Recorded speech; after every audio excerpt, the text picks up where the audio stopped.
Hi, and welcome to June's Northern BC News for real estate investors. Great to have you here. We're just again back from Fort St. John this past weekend. A lot happening up in the northeast quadrant. One of the questions and one of the things I'm going to start off right away is one of the questions I've been getting here over the last couple of weeks is CMHC's latest report on the vacancy numbers in Fort St. John. At 4%, I've been asked what exactly do I make of this, and I'm going to start out with that here. A couple of things.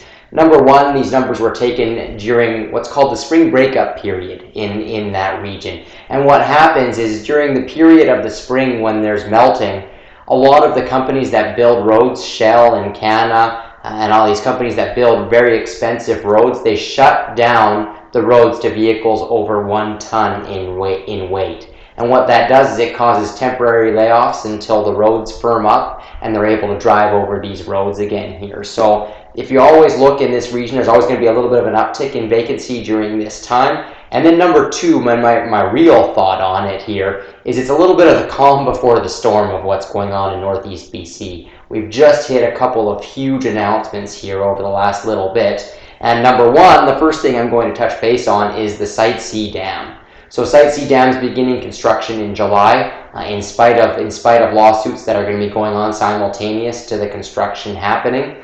We've actually already just leased our first units to workers that are going to be working on the Site C Dam. And what I have heard from the city councilor in Fort St. John is that the first phase, which is clearing the area and building the temporary worker housing, is going to require 832 people and 832 new people to move into the area here. And these are going to be people that have really nowhere to stay. So I think this one project alone, you're going to see any inventory that's available get sucked up very quick, and we're going to see some very serious upward pressure on rents. So great news for Fort St. John, Dawson Creek, and the whole northeast quadrant with Site C Dam construction starting.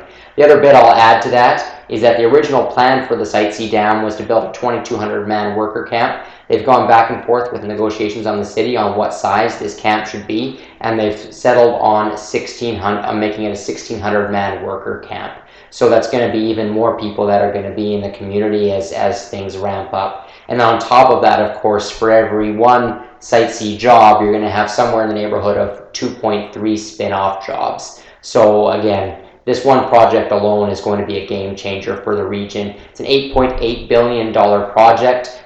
Just so you guys know, there's going to be a link here to the top 100 infrastructure projects in Canada. And guess what's numero uno?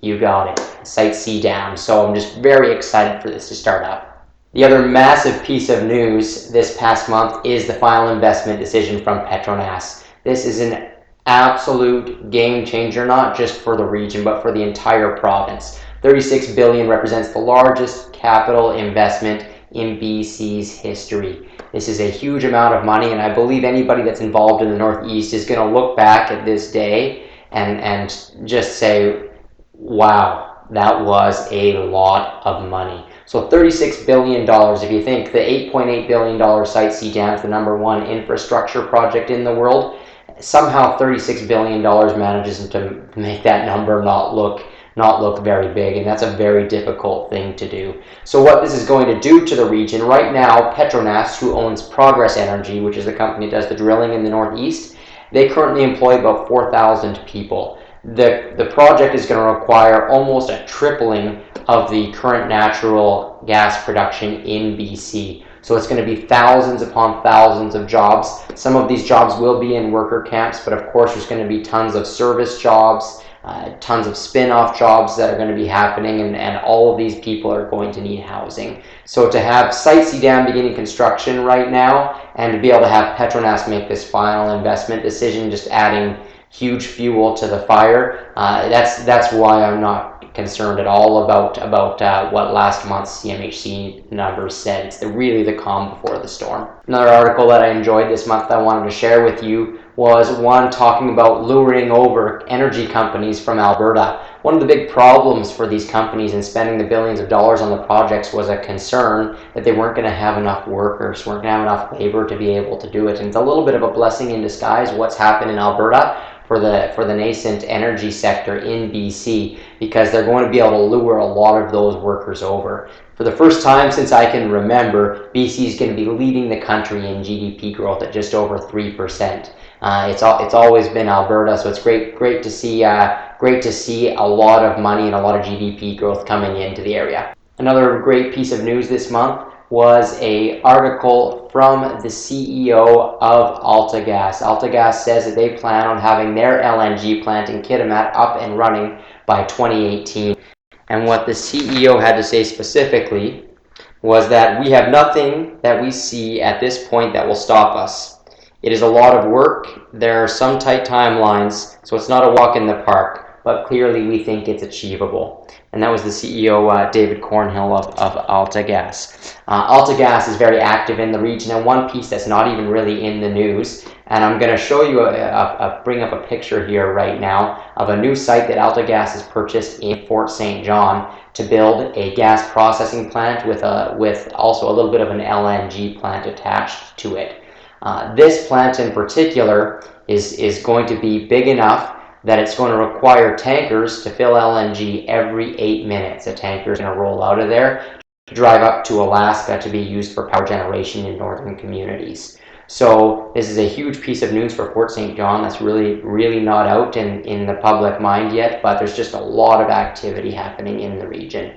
The other monstrous piece of news that came on the heels of the Petronas conditional final investment decision was that Shell has received federal environmental approval. This is actually the one piece that Petronas is really waiting for, and Shell has already received it. The part that Shell hasn't done yet is actually make the final investment decision, which is expected in 2016. Great article here about the impact that Shell would have on the South Peace region, with even probably a larger impact on Dawson Creek. So the nice part is that, you know, once one project gets to the starting line, it really helps the others kind of see how it's done and perhaps maneuver themselves to also make a final investment decision. So I believe Petronas' decision leads to a better chance that Shell's also going to get to a positive final investment decision.